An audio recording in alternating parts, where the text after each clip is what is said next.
When you spend your entire life in a system, the day you leave feels less like a release and more like an eviction. For 18 years, my world had been beige walls, scheduled meals, and the low, constant hum of institutional life. On my 18th birthday, they didn't give me a cake. They gave me a cardboard box with my file in it, and a handshake from a man whose name I'd already forgotten. I stood on the concrete steps of the St. Jude's Home for Children, the place that had been my address, my school, and my prison, and felt nothing but the cold bite of the October wind. What I discovered in the weeks that followed would change not just my future, but the entire story of my past. It's a story about what it means to inherit something, not just land or money, but a fight. And if you've ever felt like your story was written for you by someone else, then stick around. Subscribe, maybe, because this channel is for people who know what it's like to have to find your own way home. The first stop on my journey into so-called freedom was a stuffy lawyer's office downtown. The letter had arrived a week before my release, on thick, cream-colored paper that felt ancient and important.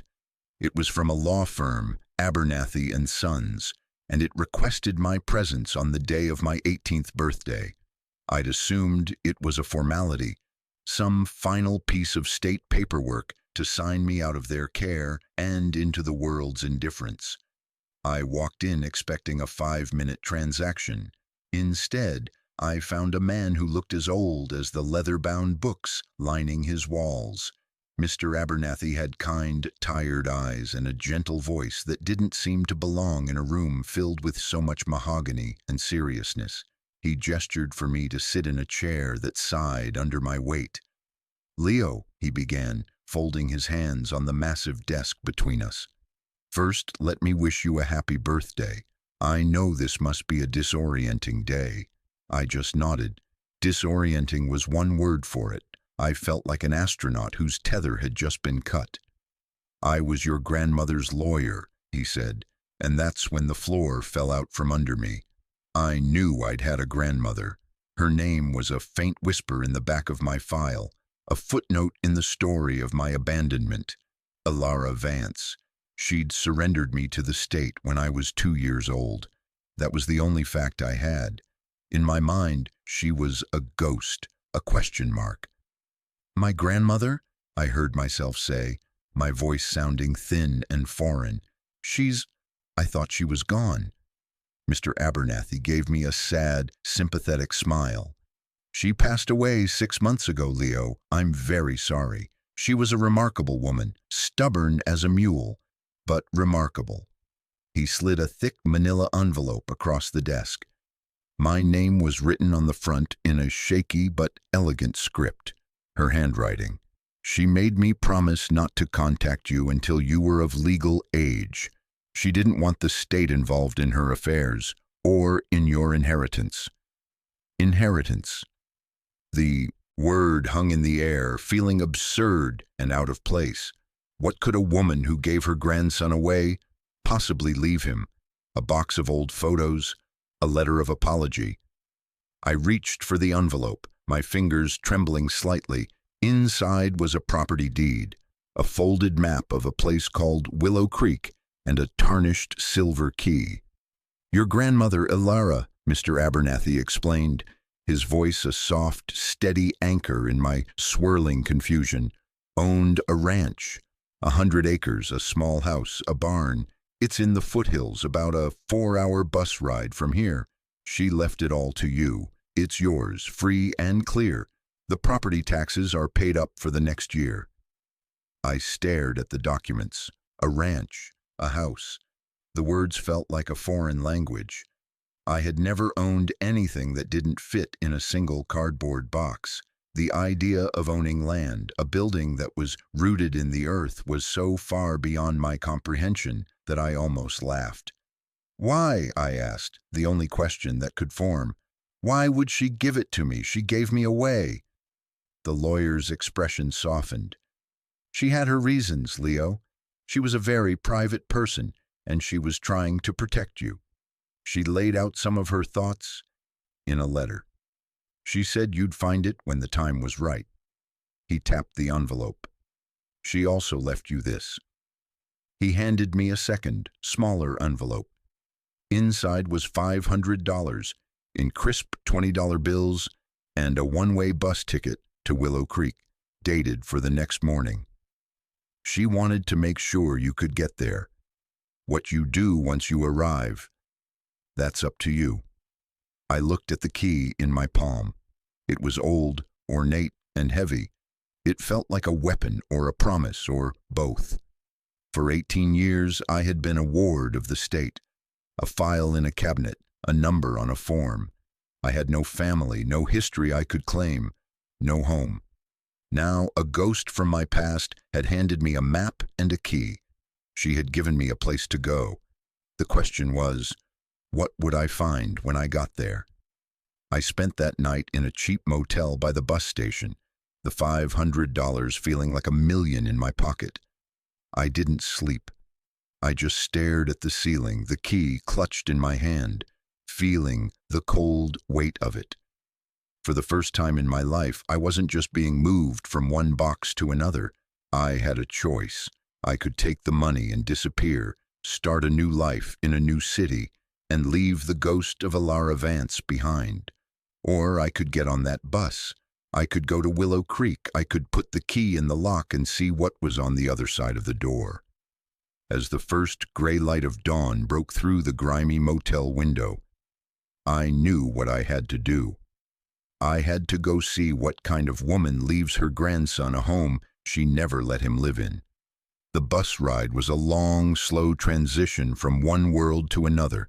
The concrete and steel of the city bled into sprawling suburbs, which then dissolved into strip malls and gas stations, and finally gave way to wide, open country.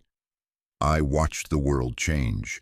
Through the smudged window, feeling like I was traveling backward in time. The bus was mostly empty, just a few other solitary travelers lost in their own thoughts. For the first time, the silence didn't feel oppressive, like it did at the home. It felt expansive, full of possibility. I spent the hours tracing the lines on the map Mr. Abernathy had given me. Willow Creek wasn't so much a town as a dot, a place where two county roads crossed. The ranch was marked with a small, hand-drawn star, miles from that dot. It was in the middle of nowhere, my kind of place, maybe. As we drove deeper into the rolling hills, I thought about my grandmother. The narrative I'd been given, the one I'd told myself for years, was simple. She couldn't handle a child, so she got rid of me. It was a clean, sharp wound, but the ranch, the key, the money for the bus ticket, they didn't fit that story. They were complicated, messy details. They suggested something other than simple abandonment. They suggested a plan. What kind of person plans for 18 years to give a home to someone they sent away? The bus wheezed to a stop at a lonely crossroads with a single weathered sign that read, Willow Creek. The driver gave me a quizzical look as I grabbed my single duffel bag and stepped off. "You sure this is your stop, kid?" he asked, his voice gravelly. "Ain't much out here." "I'm sure," I said, trying to sound more confident than I felt. The bus pulled away in a cloud of diesel fumes, leaving me alone in a profound silence, broken only by the rustling of wind through tall, dry grass. There was a gas station with a small convenience store attached. The sign in the window said, Hattie's. I walked in, the little bell over the door announcing my arrival. A woman with a kind, wrinkled face and a cloud of white hair looked up from her crossword puzzle. "Well, you're not from around here," she said. It wasn't a question. "No, ma'am," I said. "I'm trying to get to the old Vance place." Her eyes widened slightly, a flicker of surprise and something else. Sadness, maybe? Alara's place? Honey, no one's been out there for months. Not since she passed. She studied my face, her gaze sharp and intelligent. "You must be the boy, the grandson." News traveled fast in a place where there was nowhere for it to go. I nodded. "I'm Leo." I'm Hattie. I knew your grandmother. She was a tough old bird, but a good one. She came around the counter and looked me up and down. You've got her eyes. She pointed a thumb toward the window. My husband, Earl, is out back gassing up the truck. He can give you a lift. It's a fair ways out, and you won't find a taxi in Willow Creek. Earl was a man of few words and a lot of flannel. He loaded my bag into the bed of his dusty pickup truck without a word, and we drove out of town, kicking up a plume of dust. The pavement quickly turned to gravel, and the landscape became wilder, more beautiful. The hills were golden, dotted with gnarled oak trees and patches of dark green forest. We drove for nearly 20 minutes, the silence comfortable. Your grandma loved this land, Earl said suddenly, his voice startling me. Fought for it, too. Fought who? I asked. He just shook his head, a muscle tightening in his jaw. You'll find out soon enough. Just know she wasn't the sort to back down from a fight. He slowed the truck and pointed. There it is. We crested a small hill, and I saw it. The ranch. It was nestled in a shallow valley, a simple one-story house with a wide porch and a tin roof, a large weathered barn standing beside it like a silent guardian. The fields around it were overgrown with weeds, the fences leaning tiredly, but the place had a strength to it, a sense of permanence. It looked lonely, but it looked like it was waiting for someone. Earl pulled up to the gate. This is as far as I go, he said, not unkindly. Some things a person's got to walk into on their own. I thanked him, pulled my bag from the truck bed, and watched him drive away until the dust settled. And then I was alone again. But this was a different kind of alone. This wasn't the sterile isolation of an institution. This was solitude. I stood before a sagging wooden gate, the entrance to a life I knew nothing about. I pushed it open. It groaned in protest but swung wide. I walked up the long, unkempt driveway, my heart pounding a slow, heavy rhythm against my ribs. The house was bigger up close. The white paint was peeling and shutters hung crookedly on a few windows, but it was solid, built to last. I climbed the 3 wooden steps to the porch, which creaked under my feet. I stood before the front door, its blue paint faded to a soft gray by years of sun and rain. I pulled the heavy silver key from my pocket. It felt warm from my hand. I hesitated for a long moment, my reflection a wavering ghost in the dusty glass of the window beside the door. Who was I about to become?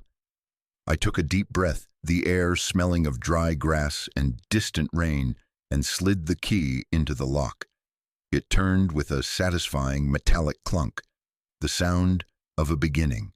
The air inside the house was thick with the smell of dust, old wood, and something faintly floral like dried lavender. It was the smell of a place that had been sealed up, holding its breath. Sunlight streamed through the grimy windows, illuminating swirling dust motes in long golden shafts. The furniture was simple, sturdy, and covered in white sheets, making the room look like a landscape of quiet, sleeping ghosts. A stone fireplace stood cold against one wall, a faded, hand-stitched quilt draped over an armchair beside it. It wasn't a sad place, it was just paused. It felt like my grandmother had just stepped out for a moment and would be back any minute. I walked through the small living room, my footsteps echoing in the silence. The floorboards creaked a welcome. I ran my hand along the back of a shrouded sofa, feeling the solid wood frame beneath the sheet. This was real, a real home. There was a small kitchen with yellowing linoleum and simple wooden cabinets. A chipped coffee mug sat by the sink. I opened a cupboard and found it neatly stocked with canned goods, as if she'd been preparing for a long winter or for an unexpected guest. In the hallway there were 2 doors. One led to a small, clean bathroom. The other was the bedroom. Her bedroom. I pushed the door open slowly. This room felt different. The air was warmer, more personal. A large iron frame bed dominated the space, covered with another quilt, this one a vibrant pattern of suns and moons. A wooden dresser stood against the far wall, its surface clear except for a small silver-backed brush and a framed photograph. My breath caught in my throat. I picked it up. It was a picture of a young woman with dark, wild hair and eyes that looked right through the camera, a defiant spark in them. She was holding a baby. Me. I couldn't have been more than a year old. She was smiling, a real, unguarded smile. It was the first time I had ever seen a picture of her. It was the first time I had ever seen a picture of myself as a baby. I sank onto the edge of the bed, the mattress springs groaning, and just stared at the photo. This woman, this stranger with my eyes, had held me. She had smiled at me. The simple story of abandonment began to fray even more, revealing a knot of contradictions I couldn't begin to untangle. I had spent my life feeling like a mistake, a loose thread, but in this picture, I was wanted, I was loved. I spent the rest of the day in a daze, pulling the sheets off the furniture, opening windows to let the stale air out and the fresh, clean country air in. I explored every drawer, every closet. I found sensible clothes, worn work boots, shelves of books on agriculture and local history, and boxes of neatly organized seeds. It was the home of a practical, hard-working woman. There was no clutter, no chaos. Everything had a purpose, a place. It made the story of her giving me up even more confusing. This was not the home of someone who couldn't cope. This was the home of someone who was in complete control. As dusk began to settle, painting the sky in shades of orange and purple, a deep chill started to creep up from the floorboards. The house had no electricity, the power having been shut off months ago. I found a stack of candles and a box of matches in a kitchen drawer. In the flickering candlelight, the house felt even more alive with history, with secrets. I knew there had to be more. Mr. Abernathy had said I would find a letter when the time was right. I had looked everywhere, I thought. But where would a woman like this, a woman who was practical and private, hide something important? My eyes were drawn to a braided rug in the center of the living room floor. It seemed out of place, the only decorative thing in an otherwise utilitarian space. Acting on a hunch, I knelt and pulled it aside. Underneath, flush with the wooden planks, was a thick iron ring set into a square trapdoor. My heart began to pound again. A cellar. I hooked my fingers through the ring and pulled. It was heavy, but with a groan of protesting wood, it lifted. A wave of cold, earthy air washed over me, smelling of damp soil and stone. I peered down into the darkness. A steep wooden staircase descended into blackness. This had to be it. I lit another candle, my hand shaking slightly, and started down the steps. Each one creaked, the sound swallowed by the oppressive silence below. The cellar was small, with stone walls and a hard-packed dirt floor. It was mostly empty, save for a few dusty jars of preserves on a high shelf and some old gardening tools leaning in a corner. I swept the candlelight across the space, my hope beginning to fade. Maybe I was wrong, and then I saw it. Tucked away in the darkest corner, almost completely hidden under a stiff canvas tarp, was the outline of a large rectangular object. I pulled the tarp away. It was an old military-style footlocker made of dark green metal secured with a heavy padlock. This was no place for storing preserves. This was a hiding place. I felt a surge of adrenaline. I raced back up the stairs and rummaged through the kitchen drawers until I found a heavy hammer and a crowbar. My hands were slick with sweat as I went back down into the cold dark. This was it. This was where the secrets were kept. The padlock on the footlocker was old and rusted, but it was thick. It resisted my first few attempts with the crowbar.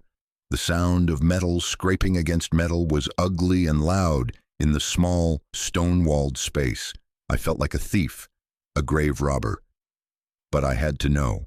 I braced myself, put all my weight into it, and jammed the crowbar into the shackle. With a final screeching groan, the metal gave way. The lock sprang open. I paused, my breath coming in ragged gasps, the candlelight flickering wildly. My whole life, I had been given information in sterile folders, in detached reports from social workers. Now I was about to open a box full of answers that a ghost had left for me. I took a deep breath and lifted the heavy lid. The first thing I saw was money. Stacks and stacks of it, bundled in paper bands. Hundreds, 50s, 20s, more money than I had ever seen in my life. It had to be tens of thousands of dollars, maybe more. My mind reeled. Was this what she'd left me? A nest egg, a guilty conscience payment? Was I supposed to just take this and go? But beneath the top layer of cash, there was something else. A large, oilskin pouch. I lifted it out. It was heavy. Untying the leather cord, I reached inside and pulled out a thick stack of envelopes, all bound together with a faded red ribbon. On the top envelope, in that same shaky, elegant script, was my name. Leo. My hands were trembling so badly I could barely hold the letter. I sat down on the cold dirt floor of the cellar, the footlocker open before me like a treasure chest, the single candle casting long, dancing shadows on the stone walls. The world outside, the ranch, the future, it all faded away. There was only me, the ghost of my grandmother, and the words she had left behind. I carefully slid my finger under the seal and opened the first envelope. The paper inside was brittle with age. I unfolded it and began to read.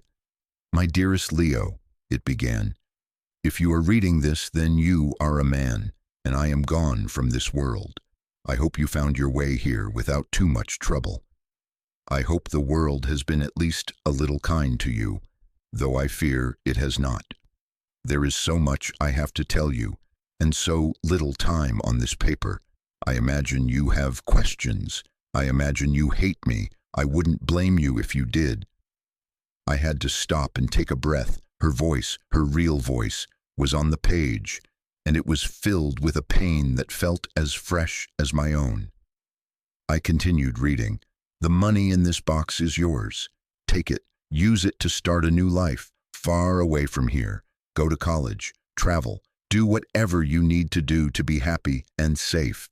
That is all I have ever wanted for you. Consider it my apology, a poor substitute for the life I could not give you, but I need you to understand why. It wasn't because I didn't love you. I loved you more than the sunrise, more than this land. I loved you so much that I had to give you away, to protect you." The letter went on to explain, in broad strokes, a story I could barely comprehend. It spoke of a powerful company, Horizon Holdings, that had been trying to buy up all the land in the valley for years. They wanted to build a luxury resort and a golf course. Most of her neighbors had sold, either tempted by the money or worn down by the company's aggressive tactics. But my grandmother had refused. This land had been in our family for generations. It was, she wrote, a part of her soul. Her fight with Horizon had started small. Legal notices, lowball offers, but it had escalated. They started cutting off her access roads, filing frivolous lawsuits, and, she hinted, things had gotten uglier. She wrote about threats, about a barn fire on a neighboring property that was ruled an accident but that everyone knew wasn't. She had become a target, and then I was born. "I looked at you," she wrote, "and I saw my whole world. But I knew they would see you as a weakness, a lever to use against me. I couldn't keep you here. I couldn't risk them hurting you to get to me. So I did the hardest thing I have ever done. I took you to the city. I gave you to the state. I told myself it was the only way to keep you safe. I told myself that one day when the fight was over, I would come back for you. But the fight never ended, Leo. It just got quieter and I got older. I sat there in the dark, tears streaming down my face, dripping onto the brittle paper. 18 years of bitterness, of feeling discarded and worthless, began to dissolve in the face of her words. It wasn't abandonment, it was a sacrifice, a desperate, painful act of love. She hadn't thrown me away, she had hidden me. The money in the box wasn't a payoff, it was an escape route she had built for me. The letter ended with a warning. They will come for the land again now that I am gone. They will offer you a fortune for it. The money they offer will be more than what is in this box.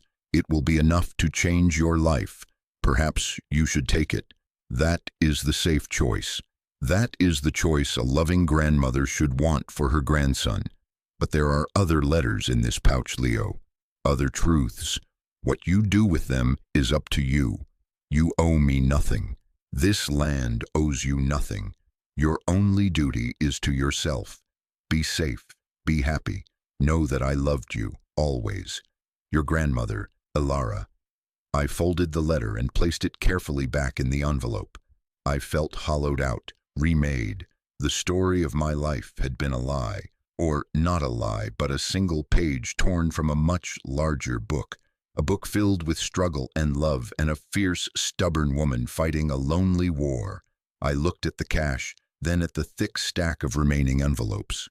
The safe choice, the easy choice. Take the money, sell the land, and disappear. No one would blame me. It was what she herself had suggested. But Earl's words came back to me. She wasn't the sort to back down from a fight. And Hattie's. A tough old bird, but a good one.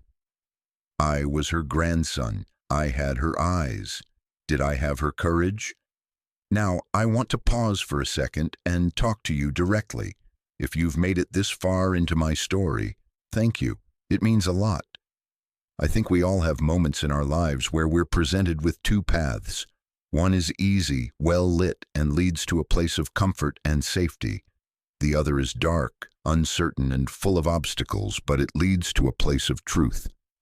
Have you ever been at a crossroads like that, where you had to choose between what was easy and what was right? Let me know in the comments. I read every single one. Sharing our stories of these moments, I think it helps us all feel a little less alone on those dark paths. It's why I started this channel, to build a community of people who aren't afraid to choose the harder road. Now, let's get back to that cold, dark cellar. I sat there for what felt like hours, the candle burning down to a stub, the first letter clutched in my hand. The choice Ilara had laid out for me was a heavy one. She had given me an out, a clean break, a chance to have the life of safety and peace she never could. And a part of me, the part that had been raised on survival, on keeping my head down and avoiding trouble, screamed at me to take it, sell the ranch, take all the money, move to a city where no one knew my name and never look back. It was a tempting fantasy, but as I sat there in the house she had fought for, on the land she had bled for, I felt a connection to her, a bond that transcended time and death.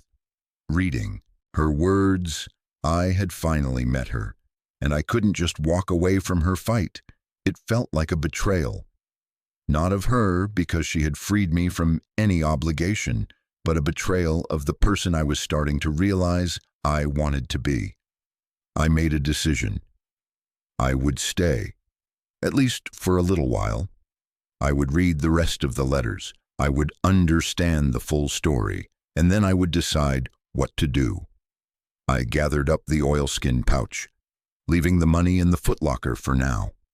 I closed the heavy lid, slid the broken padlock back into place as a token gesture, and climbed the stairs, leaving the cellar and its cold secrets behind. Back in the living room, I lit a new candle and sat in the armchair by the cold fireplace, the one with her hand-stitched quilt draped over it. I untied the red ribbon and laid the other envelopes out on the floor. There were at least a dozen of them, each one addressed to me. They weren't dated. I picked one at random and opened it. This one was different. It wasn't a narrative. It was a list of names. "These were our neighbors," she wrote at the top of the page. "These are the people Horizon Holdings forced out." Underneath were two columns. On the left was a family's name, the Garcias, the Millers, the Chengs. On the right was a short, brutal summary of what had happened to them. The Garcias, their well was contaminated. The county couldn't prove who did it. They had to sell. Horizon bought their land for pennies on the dollar. The Millers, their cattle started getting sick. A strange illness the vet had never seen. They went bankrupt. Horizon bought their land at auction. The Chengs, constant legal harassment, lawsuits over fence lines, water rights, zoning. They were good people, but they didn't have the money to fight a team of corporate lawyers. They gave up. It went on, a chronicle of a slow, methodical, and cruel campaign to clear the valley. This wasn't just business, this was warfare. My grandmother, it seemed, was the last one standing. At the bottom of the page, she had written a final, chilling note. "They offered me grief counseling after your parents died. They sent a representative to the funeral. They saw a grieving mother who had just lost her only child, and his wife in a car crash, now saddled with a grandson, and they saw an opportunity. That's when I knew what kind of monsters I was dealing with. That's when my fight really began." My parents, the file had just said deceased, a car accident, another clean, sharp wound, but she was connecting their deaths to the beginning of her real fight with Horizon. Was it just the timing, or was she implying something more? The thought was too dark to fully form in my mind, but it planted a seed of ice in my gut. I spent the rest of the night reading. Each letter revealed another layer of the story. One contained newspaper clippings about Horizon Holdings, celebrating their CEO, a man named Marcus Thorne, as a visionary and a philanthropist. Another contained copies of the threatening legal letters she had received. Another was a detailed journal of strange events. Trucks showing up on her property line in the middle of the night, dead animals left near her well, phone calls with no one on the other end. It was a portrait of psychological terror, designed to break her spirit. But it hadn't worked. She had documented everything. She had saved every piece of paper, every threat. She had been building a case. The sun was rising by the time I read the last letter. I was emotionally and physically exhausted, my mind reeling from the sheer weight of her struggle. The final letter was short, written in a much shakier hand, as if she knew her time was running out. "Leo," it said, "I have failed. I've grown old, and my fight is over. I never found the final piece of evidence I needed, the one thing that could connect all their crimes directly to Marcus Thorne. Without it, this is all just the rambling of a bitter old woman. The law protects men like him, but I leave this to you not as a burden, but as a history. This is who you come from. You come from people who do not bend, who do not break. Whatever you choose to do, remember that. The strength of this land is in your blood. Your grandmother, Alara." I sat back. The letters spread around me like fallen leaves. She hadn't been building a case for the police. She had been building it for me. It was my inheritance, not the land, not the money, the story, the truth, the fight. The exhaustion I felt was replaced by a slow-burning anger. These people, this faceless corporation, had not only stolen the lives and livelihoods of an entire community, but they had also stolen my life. They were the reason I grew up in an orphanage. They were the reason my grandmother had to live and die alone. My choice was no longer just about land. It was about justice. Just as that thought solidified in my mind, I heard it, the sound of a car engine growing closer. I looked out the window and saw a sleek black SUV making its way up the long driveway. My heart hammered against my ribs. They were here. Horizon Holdings had arrived. I quickly gathered up the letters, shoved them back into the oilskin pouch, and hid it under the cushion of the armchair. I stood in the middle of the living room, my body tense, and waited. A man in an expensive suit, his hair perfectly coiffed, his smile polished and predatory, stepped out of the SUV. He walked up to the porch and knocked on the door as if he owned the place. I took a deep breath, channeled every ounce of my grandmother's stubbornness, and opened the door. "Leo Vance?" the man asked, his smile not quite reaching his eyes. He extended a hand. "My name is Richard Sterling. I'm a senior vice president at Horizon Holdings. May I come in?" I didn't take his hand. I didn't invite him in. I just stood in the doorway, blocking his path. "What do you want?" I asked, my voice flat and cold. His smile flickered for a fraction of a second. "Straight to business. I like that. Your grandmother was a formidable woman. We had a long and spirited negotiation with her over the years." He glanced around at the peeling paint and overgrown fields with a look of faint disgust. "But times change. This land has potential, Mr. Vance, incredible potential, and we are prepared to make you a very generous offer to realize that potential." "I'm not interested," I said. He chuckled, a smooth, condescending sound. "You haven't even heard the offer. We're prepared to offer you $2 million for this property." The number hit me like a physical blow. $2 million. It was an impossible, life-altering amount of money. It was far more than what was in the cellar. It was the easy path, paved in gold. For a second, every rational thought in my head told me to say yes, to take the money and run. But then I thought of the names in Alara's letter, the Garcias, the Millers, the Chengs. I thought of her, fighting alone in this house for decades. "The answer is no," I said, my voice shaking slightly but firm. Sterling's smile finally vanished. His eyes turned hard. "Let's be realistic, son. You're a kid who just aged out of the system. What are you going to do with 100 acres of useless farmland? This house is barely habitable. The barn is ready to collapse. You have no experience, no money, no resources. We are offering you a clean slate, a new life. Don't be foolish. Don't make the same mistake your grandmother did, clinging to a past that's already dead." His words were designed to sting, to make me feel small and powerless. And they almost worked. He was right about all of it. I was just a kid. I was in over my head. But he was wrong about one thing. The past wasn't dead. I was living in it. I was breathing it. And I was not going to let him bury it. "This is my home," I said, the words feeling truer than anything I had ever said. "It's not for sale. Now get off my property." For a long moment, we stood there, locked in a battle of wills.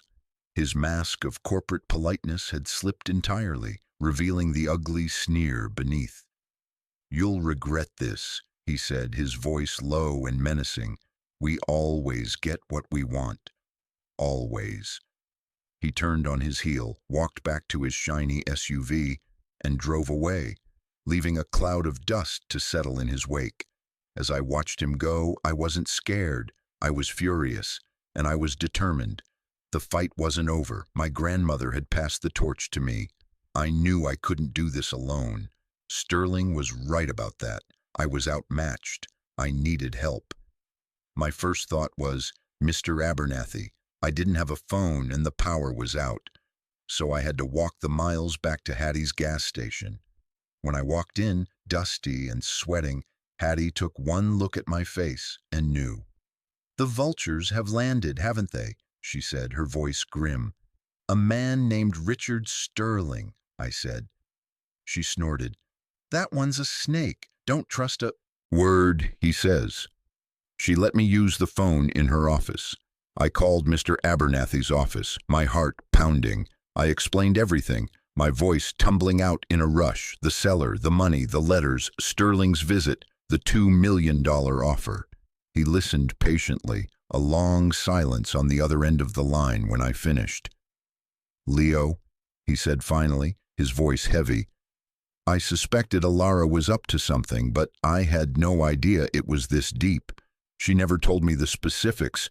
She was trying to protect me too, I suppose. He sighed. You've stepped into a very dangerous game. Horizon Holdings is a powerful entity. They have deep pockets and an army of lawyers.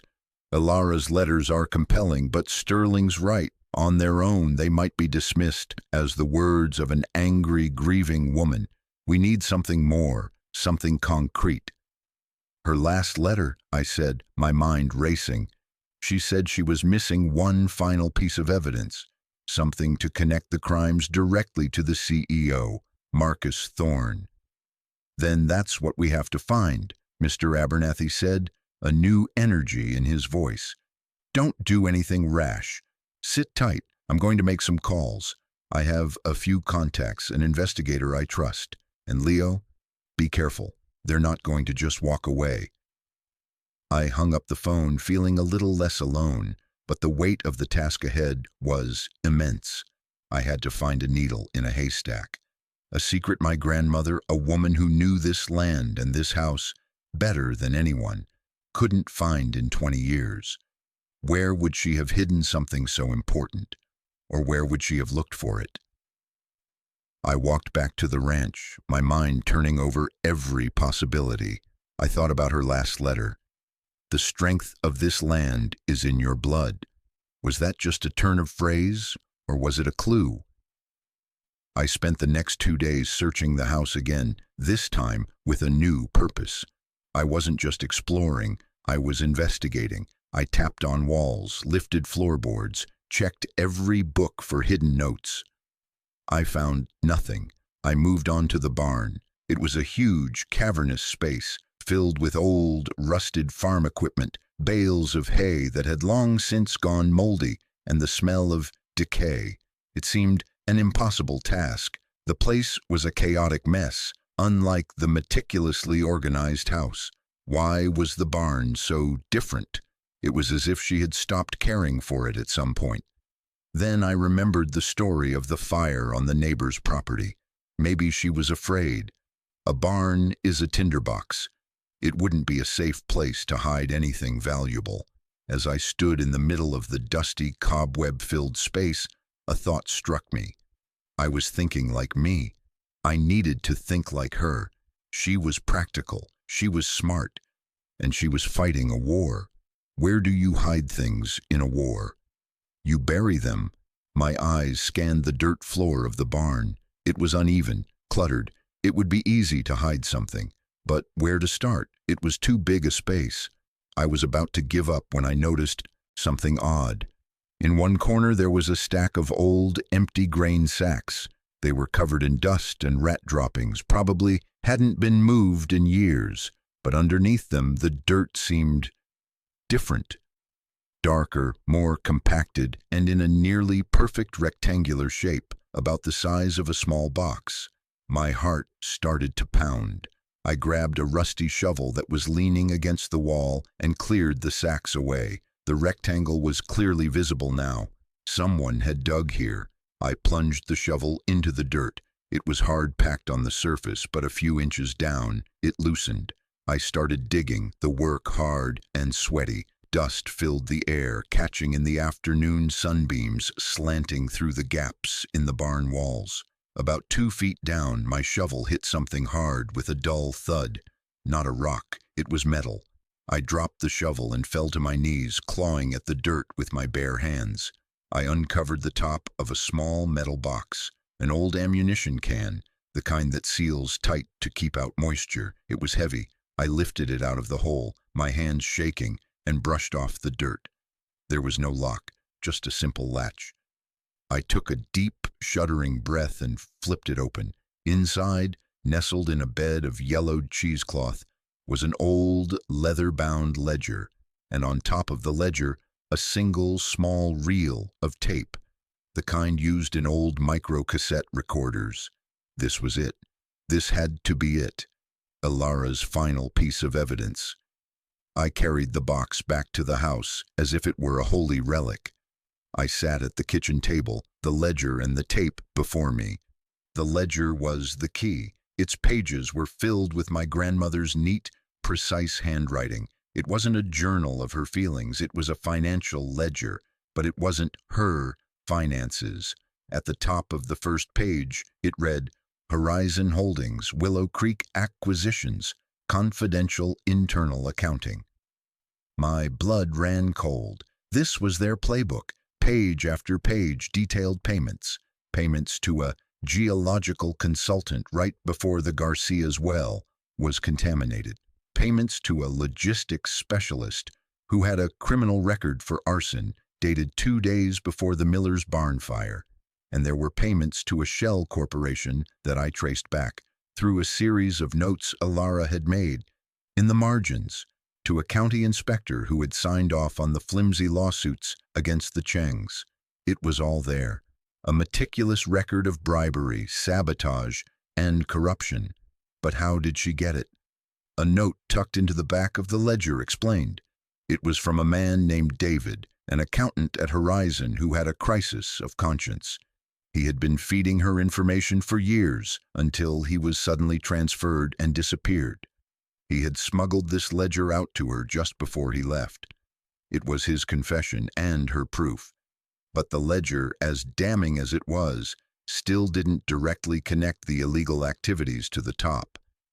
It implicated people like Sterling, but a man like Marcus Thorne would have layers of deniability. He could claim it was a rogue employee. That's what the tape was for. I had no way to play it. I had to go back to Hattie's. This time, when I walked in, holding the ammo box, both Hattie and Earl were there. I didn't have to say a word. I just opened the box and showed them the ledger and the tape. Hattie's hand flew to her mouth. Earl let out a long, low whistle. Alara, he whispered, a look of awe on his face. You magnificent, stubborn old woman. Hattie had an old cassette player in the office, a dusty relic from the 80s. I put the tape in, my finger hovering over the play button. The three of us leaned in close. I pressed play. First, there was static, then a voice. A man's voice, nervous and quiet. It was David, the accountant.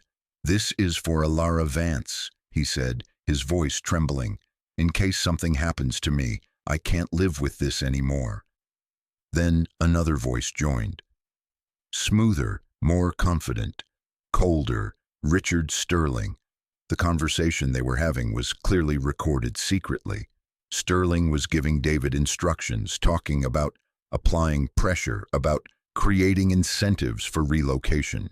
But then a third voice cut in, this one coming through a speakerphone, tinny and distorted but dripping with authority. Don't be coy, Richard, the voice said. We're not buying them a fruit basket. I want that valley and I want it empty. Do whatever it takes. The board only cares about results. Plausible deniability is your job. Hattie gasped. That's him, she whispered. That's Marcus Thorne. He came to a town hall meeting once, years ago. I'd never forget that voice. It was the smoking gun, the final piece, the direct order from the CEO. My grandmother hadn't failed. She had won. She just never got to know it. She had left the final victory for me to claim. We sat in the small office, the tape recorder's hiss filling the silence. The weight of what I held in my hands was immense.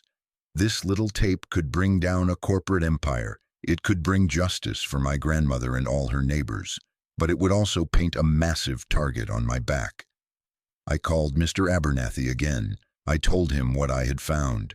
For the first time since I'd met him, the old lawyer sounded truly shaken. My God, Leo, he said, this changes everything. This isn't just a civil case anymore. This is a criminal conspiracy. He told me not to talk to anyone. He was getting on the first bus to Willow Creek in the morning. He would bring the investigator with him.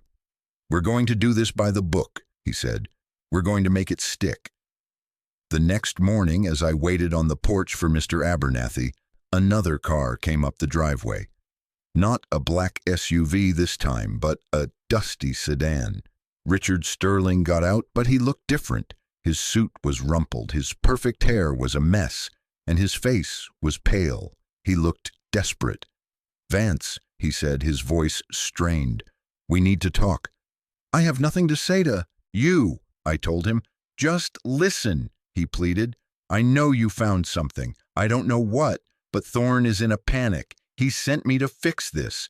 The offer is now $5 million. $5 million. And a guarantee that you will never hear from Horizon Holdings or any of its associates ever again. You can take the money and be a ghost. A very, very rich ghost. He was offering me the ultimate escape.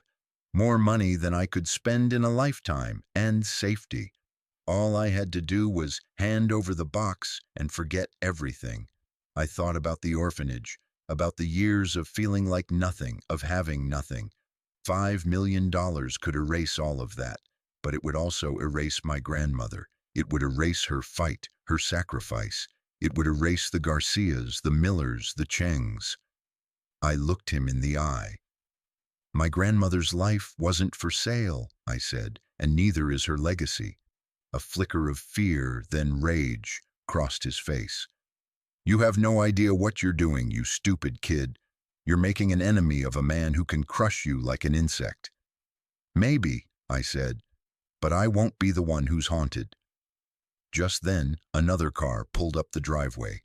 A beat-up old station wagon.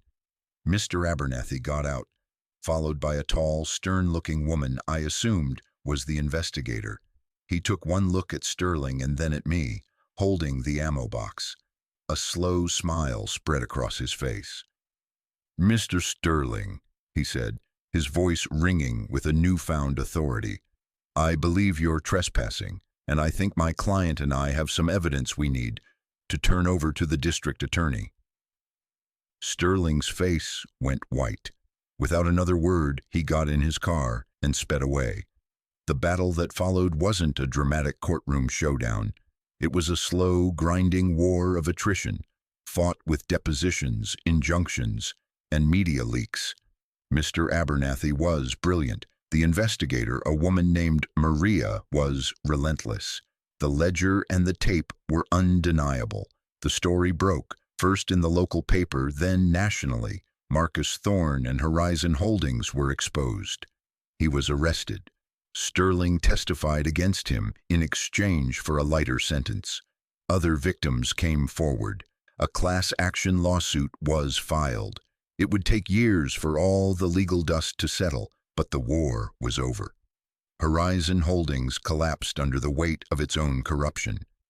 I never saw a cent from the lawsuit. By the time the lawyers were paid and the money was distributed among all the families Horizon had ruined, there wasn't much left. I didn't care. I still had the money from the cellar. I used some of it to get the power turned back on, to fix the leaky roof, to buy some tools and a used pickup truck from Earl. I used the rest to set up a small legal aid fund in my grandmother's name, to help other people in the valley fight back against predatory corporations. It felt like the right thing to do. It felt like something she would have done. I stayed on the ranch. It's been a few years now. The fields are no longer overgrown with weeds. I'm not a great farmer, not yet, but I'm learning. Hattie and Earl have become like family. The other families who won their settlements, some of them have started to move back, rebuilding what they lost. The valley is slowly coming back to life. The house doesn't feel empty anymore. It feels like home. Sometimes, on quiet evenings, I sit on the porch and look out at the land, at the hills my grandmother loved, the hills she fought for. I think about the strange path my life has taken, from a sterile room in an orphanage to this wild, beautiful place. I didn't inherit a fortune. I inherited a story, a legacy, and a choice. I chose to stay. I chose to fight. I chose to build something instead of running away. The scars of my past are still there. They always will be, but they don't define me anymore. What defines me is this land, this home, and the memory of the tough, stubborn woman who saved it for me. So what did this story teach me? It taught me that home isn't just a place you live. It's a place you fight for. It's a place you belong to. It's the story that holds you. And it taught me that the most valuable inheritances are the ones that can't be bought or sold. Courage, integrity, and the love of someone who was willing to sacrifice everything for you. Thank you for listening to my story. If it resonated with you, if you've ever had to fight for your own sense of home or for the truth, please subscribe and become part of this community. Share your story in the comments below.